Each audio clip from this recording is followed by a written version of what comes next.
सुप्रभात. इयत्ता 9वी विषय मराठी पाठ 7 दुपार. या पाठाचा आपण पहिला भाग पाहिला. लेखक राजू बर्वे. पहिल्या भागामध्ये आपण पाहिलं की ज्याप्रमाणे सकाळ आणि संध्याकाळ याचं वर्णन असतं त्याप्रमाणेच दुपार सुद्धा ही एक उज्ज्वल भविष्याची प्रगतीकडे वाटचाल करणारी दुपार असते. आणि या दुपारच्या वेळी कशा कशा प्रकारचे आपले कामगार, शेतकरी, विद्यार्थी म्हणजे प्रत्येक व्यक्ती आपल्या जीवनातली दुपार कशाप्रमाणे जगत असतं हे आपण पहिल्या भागात पाहिलं. त्या पुढील भागामध्ये आता आपण पाहणार आहोत की दुपारचे अजून कोणकोणते कर्तृत्व दुपार पार पाडत असते. तर पहा, मी आता पाठ वाचते, आपण लक्ष द्या. कोणत्याशा कारखान्यात पहाटे आलेल्या कामगारांची पहिली पाळी संपलेली असते. हात धुवून हातातला रिकामा डबा सावरत लोकल नाही तर बस पकडण्यासाठी डोळ्यावर आलेली झापड दूर सारण्याचा प्रयत्न करत धावत पळत घराच्या ओढीनं निघालेले असतात हे श्रमिक. अन त्याच वेळी दुपारपासून रात्रीपर्यंत अव्याहत काम करण्याकरिता आलेले असतात त्यांचे साथीदार. धडपडणारं ते अवाढव्य मशीन थांबवायचं नसतं आणि ही सगळी कार्यशीलता कौतुकाने पाहत असते दुपार आणि कार्यरत राहण्याचा आशीर्वाद सुद्धा देत असते ती दुपार. पहा विद्यार्थी मित्रांनो, आपण मागे पाहिलं की गाडीवाले, रिक्षा चालक वगैरे दुपारी थोडीशी एखादी डुलकी घेऊन घेतात, पक्षी वगैरे, पुन्हा नव्या जोमाने आपल्या कामाला सुरुवात करतात. त्याचप्रमाणे कारखान्यामध्ये काम करणारे, कंपनीमध्ये काम करणारे लोक हे सुद्धा कंपनीमध्ये काम करणाऱ्या, कारखान्यामध्ये काम करणाऱ्या लोकांचे 2 शिफ्ट असतात.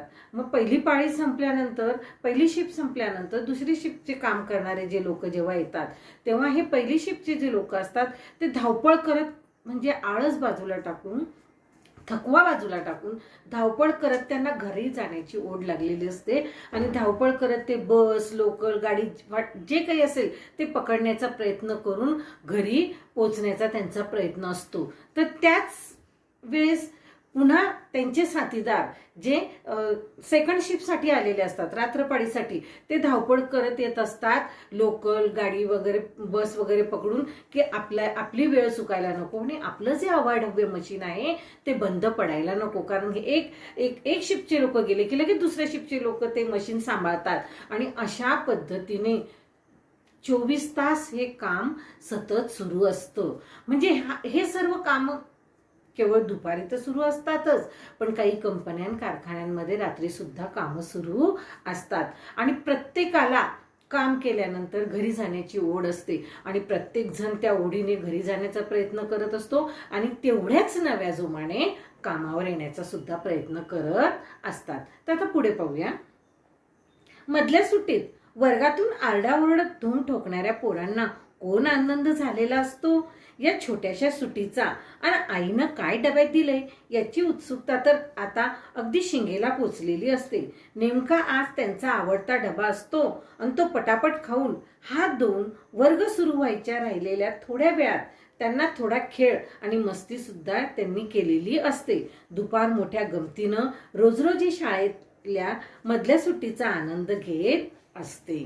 पहा आता, ज्याप्रमाणे कामगार, शेतकरी हे दुपारचा आनंद घेत असतात त्याचप्रमाणे शाळेत जाणारे मुलं. आता तुम्हीच पहा, शाळेत येता, तुमची सकाळ शिफ्टची शाळा सुटलेली असते 12 वाजता, दुपार शिफ्टची शाळा 12 वाजता भरते. मग जेव्हा तुम्ही दुपारी 12 वाजता शाळेत येताना आईने चमचमीत छान डबा दिलेला असतो. जरी घरी जेवण केलेलं असतं तरी आईने डब्यामध्ये काय दिलेलं असतं याची फार उत्सुकता आपल्याला लागलेली असते. आणि मग तुम्ही जेव्हा तुमची 2:30 ते 3च्या दरम्यान मधली सुट्टी होते तेव्हा तुम्हाला असं होतं केव्हा 5वा तास संपेल आणि मधली सुट्टी होईल आणि आईने दिलेला मी डबा लगेच खाऊन थोडा वेळ खेळेल.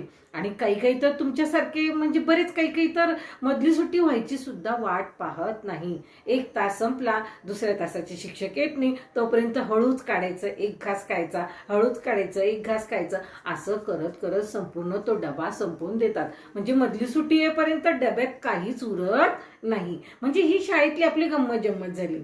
म्हणजे प्रत्येकाला ही दुपारची ओढ लागलेली असते आणि जो फावला वेळ, थोडासा वेळ मिळालेला असतो त्या वेळामध्ये दिवसामध्ये आपलं काम संपवून म्हणजे डबा खाण्याचं काम पटकन संपवून द्यायचं आणि लगेच खेळायला जायचं. एखाद दोन गेम खेळून घ्यायचे, मित्रांची गप्पा गोष्टी करायच्या, मस्ती करायची.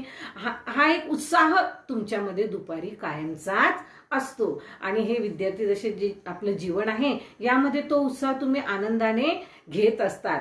म्हणजे तुम्ही दुपारची आनंदाने वाट पाहत असतात आणि दुपार सुद्धा दररोज तुमची जी मज्जा मस्ती आहे, जे खेळ आहेत ते सुद्धा आनंदाने पाहत असते. आता पुढे पाहूया.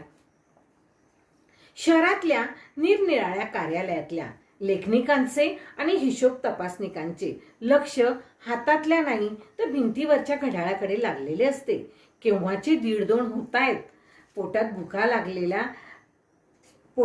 भुका लागल्यात. आता एवढ्यात काही नवं काम समोर न येऊ म्हणजे डबा खाता येईल थोडा निवांतपणे असा विचार येतेतच जेवायची सुट्टी होते. संगणक काही मिनिटाकरिता बंद होतात आणि सहकाऱ्यांशी जीवाभावाच्या गप्पा मारत सुखदुःख शेअर करत करत ताजेतवाने होण्याकरिता पोटाला आधार देण्यासाठी एकमेकांच्या डबातल्या पदार्थाची थोडीशी चव चाकत एखादं कार्यालय काही मिनिटाकरिता कसं शांत शांत झालेलं असतं. पहा, शेतकरी पाहिले, कामगार पाहिले, आता ऑफिसमध्ये काम करणारे लोक, ते सुद्धा कायम ऑफिसमध्ये काम करणाऱ्यांची ड्युटी सुद्धा 8 ते 10 तासाची असते. आणि प्रत्येक जण काम झाल्यानंतर दुपारी मग जेवणाच्या सुट्टीची वाट पाहत असतं. आता लेखनिक आणि तपासनिक असतात, यांच्यासमोर हजारो ढीग फाईलचे लागलेले असतात आणि प्रत्येक फाईल चेक करायचा, प्रत्येक फाईलचा हिशोब पाहायचा, हे सर्व करत करत त्यांचं डोकं अगदी जड झालेलं असतं. आणि अशा वेळेस पोटात भूक सुद्धा लागलेली असते आणि भुकेच्या पोटी असं वाटतं की कधी एकदाच आपण आता हे काम बंद करू. पण हे काम बंद करत असताना समोर एखादं फाईल यायला नको, नाहीतर साहेब लोक लगेच फाईल घेऊन येतात आणि सांगतात सर हे हा हिशोब लवकर करून द्या, आम्हाला हे द्यायचंय ते द्यायचंय.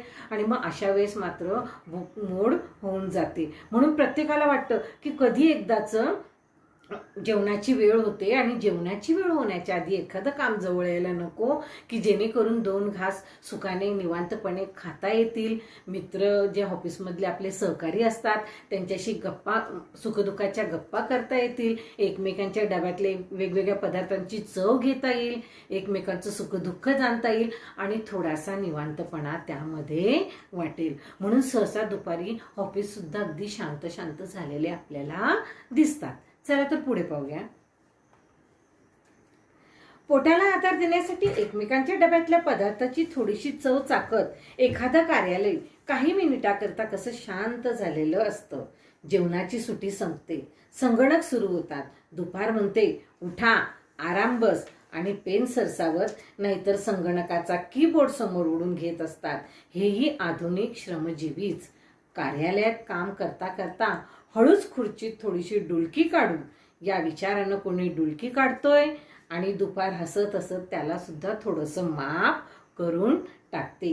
काही क्षणाने हलकेच उठवते त्याला आणि मग तो करू लागतो अधिक जोमानं टेबलावरचं त्याचं जेही काम त्याने सरसावलेलं असतं ते. पहा विद्यार्थी मित्रांनो, म्हणजे दुपारी जेवणानंतर प्रत्येकाला वाटतं की थोडीशी एखादी डुलकी घ्यावी, थोडंसं 5-10 मिनिटं डोळ्यांना सुद्धा आराम द्यावा. आणि जे सतत लेखनिक काम करत असतात किंवा संगणकाजवळ जे काम करणारे लोक असतात त्यांच्या डोळ्यांना खरंच असं वाटतं की 5-10 मिनिटं डोळे अगदी शांत मिटून बसावं आणि मग ते डबा खाल्ल्यानंतर एखादी डुलकी घेत असतात. त्यांचं जे काही कीबोर्ड असेल, त्यांची लेखणी असेल ती बाजूला सारून एखादी डुलकी घेतात. पण ती दुपार सहज हसत हसत हे सर्व निरीक्षण करत असते आणि ती माफ सुद्धा करून देते.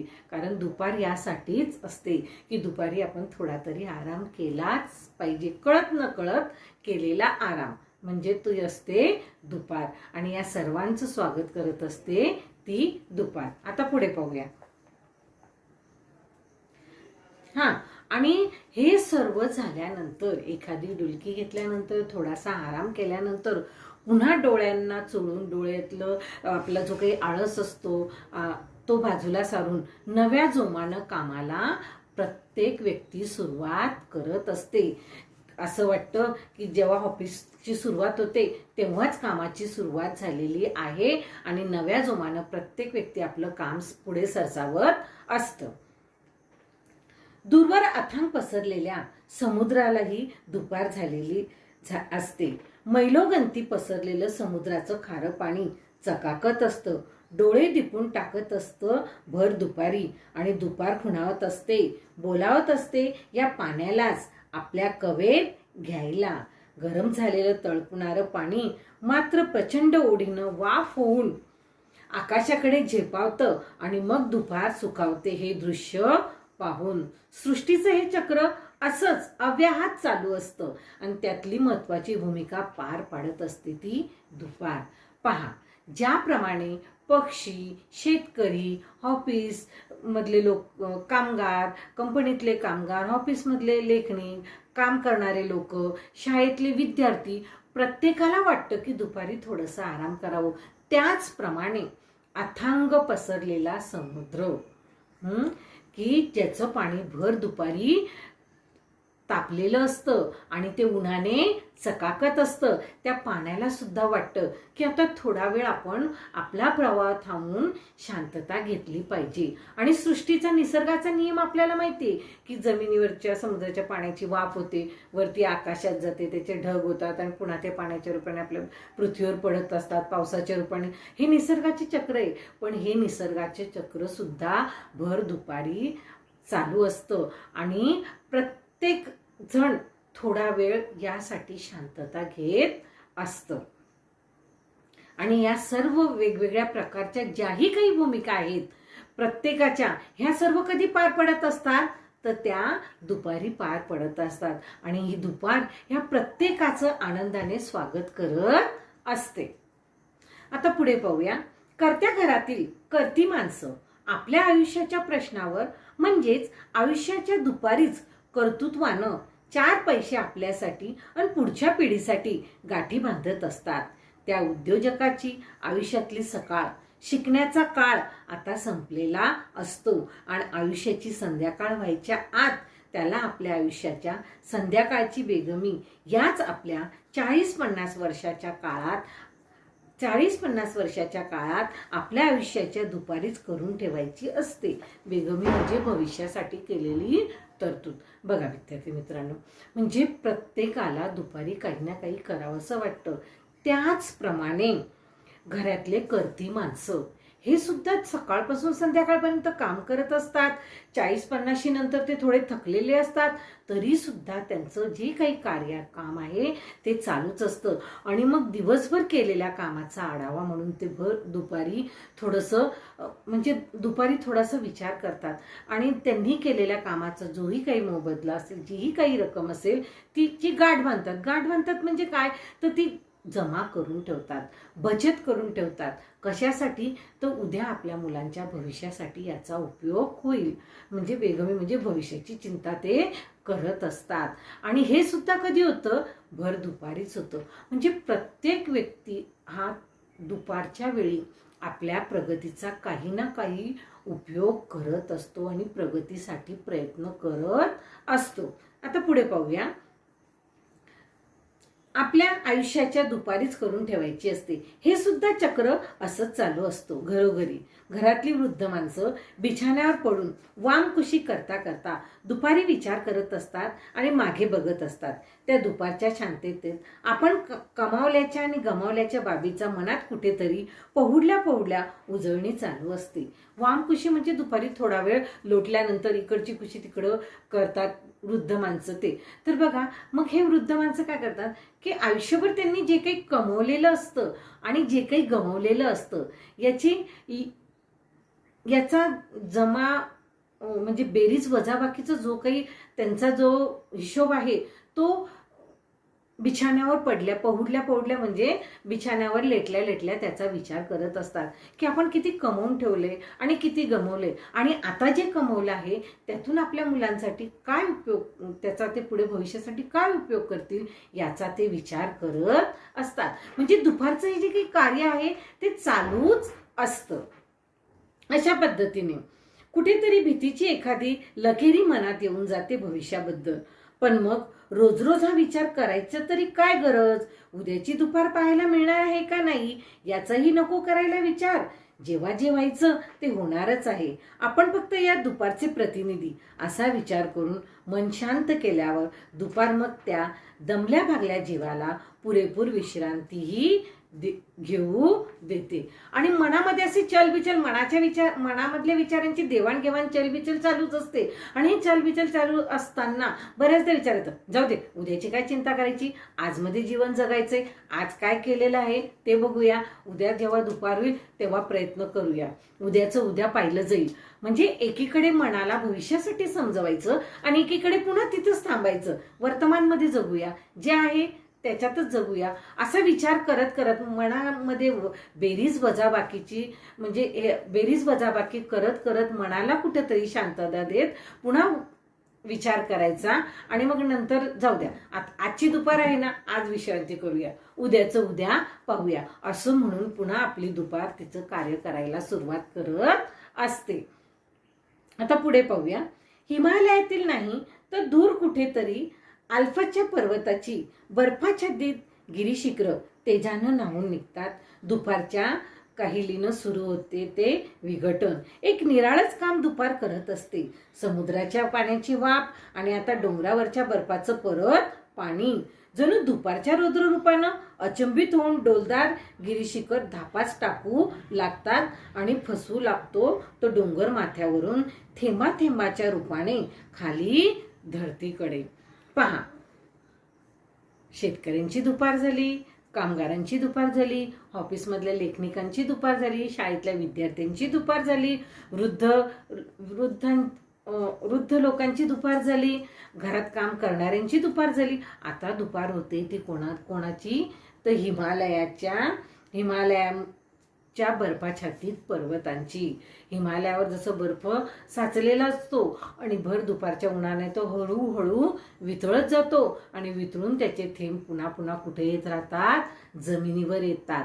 म्हणजे हे प्रत्येकाचं जे काही निसर्ग चक्र आहे दुपारच्या बाबतीत ते अगदी टाइम टू टाइम चालू असतं असं म्हटलं तरी चालेल. आणि प्रत्येकाच्या जीवनाला हा वेगवेगळा आकार देत असते. ती म्हणजे कोण तर दुपार.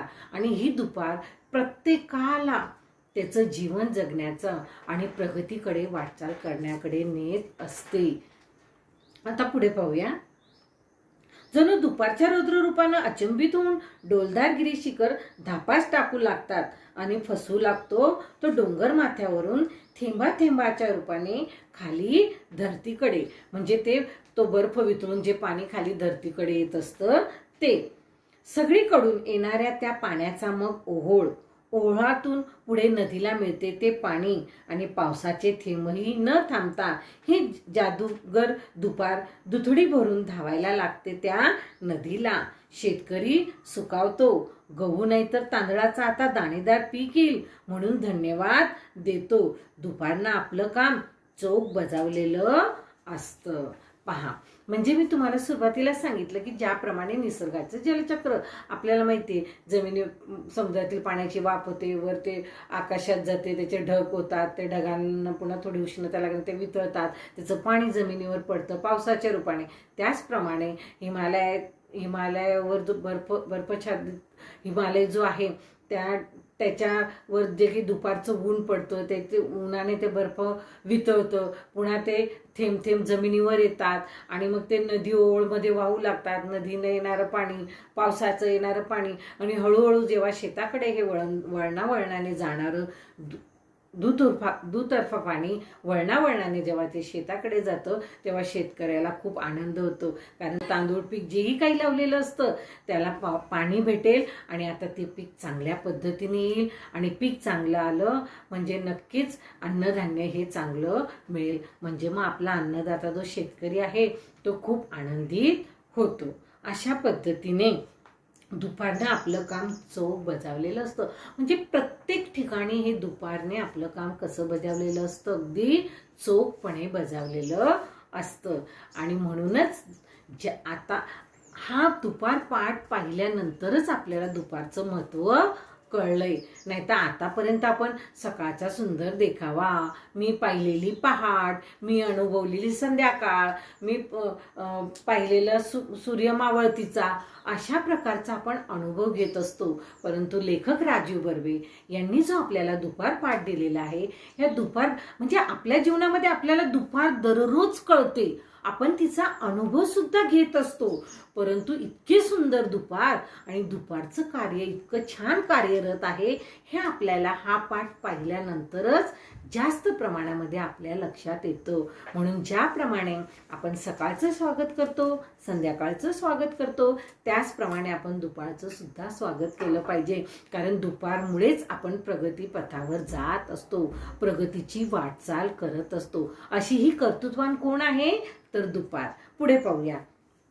हे दुपार, तर लेखकांनी ह्या दुपारबद्दल काय म्हटलेलं आहे ते आता आपण पुढे पाहूया. पहा, हे दुपार तू कर्तृत्वान आहेस, कार्याची कामाची प्रेरणा देणारी आहेस, सर्व सृष्टीला कार्यरत करणारी आहेस, आपल्या कर्तृत्वाच्या तेजानं तळपून टाकणारी आहेस. दुपार तू मानवाची हित करती आहेस, रक्षण करती आहेस, आपल्या तेजानं तू नाश करतेस, हवेतले कीटक नि जंतू आणि स्वच्छ करून टाकतेस आसमंत. तू उदास नाही तर उल्हास आहे, तू अचेतन नाही तर चेतन आहेस, सकाळ नंतर येणारी तू दीर्घ कर्तृत्व वाहिनी आहेस, सृष्टीला कार्यप्रणव करण्याची विलक्षण शक्ती तुझ्यात आहे, उत्साहानं कार्यरत ठेवणारी, वैभवाची वाट दाखवणारी, संध्याकाळ चांगली जावी म्हणून झटायला लावणारी आणि तेजानं अशुभ अमंगल किडीचा नाश करणारी तुला शतशः प्रणाम, शतशः प्रणाम. बघा विद्यार्थी मित्रांनो, दुपारचं किती कौतुक केलेलं आहे. राजीव बर्वे यांनी दुपारला किती छान छान उपमा दिलेली आहे की दुपार तू काय आहे, तू कर्तृत्वान आहेस, कार्याची कामाची तू कोण आहेस तर प्रेरणा देणारी आहे, सर्व सृष्टीला तू कार्यरत करणारी आहे, आपल्या कर्तृत्वाच्या तेजानं तू तळपवून टाकणारी आहेस. दुपार तू मानवाची हित करती आहे, रक्षण करती आहे, आपल्या तेजानं तू नाश करते, हवेतले कीटक नि जंतू आणि स्वच्छ करून टाकते संपूर्ण आसमंत. पहा, तू उदास नाही तर उल्हास आहे, तू अचेतन नाही तर तू चेतना देणारी आहे, सकाळ नंतर येणारी तू दीर्घ कर्तृत्व वाहिनी आहेस, सृष्टीला कार्यप्रणव करण्याची विलक्षण शक्ती तुझ्यामध्ये आहे. कोणामध्ये? दुपारमध्ये. उत्साहानं कार्यरत ठेवणारी आहे, वैभवाची तू वाट दाखवणारी आहे, संध्याकाळ चांगली जावी म्हणून झटायला लावणारी, तेजानं अशुभ अमंगल किडीचा नाश करणारी. दुपार तुला शतशः प्रणाम, शतशः प्रणाम. पहा, किती सुंदर वर्णन या दुपारचं केलेलं आहे. तर विद्यार्थी मित्रांनो, आपण भाग पहिल्यामध्ये सुद्धा दुपारबद्दल माहिती घेतली, भाग दुसऱ्यामध्ये सुद्धा आपण बरीचशी दुपारबद्दल माहिती घेतली आणि आता मला नक्कीच वाटतं की तुम्हाला आजपासून दुपार खूप आवडेल. कारण बऱ्याचदा आपल्या मनात त्याच्याशी काय दुपार, परंतु नाही, हा पाठ पाहिल्यानंतर दुपारचं आपल्या जीवनामध्ये किती महत्त्व आहे आणि दुपार आपल्याला काय काय करायला लावते आणि दुपारमुळेच आपण आपल्या उज्ज्वल भविष्याची वाटचाल करत असतो, याचा नक्कीच अनुभव तुम्हाला हा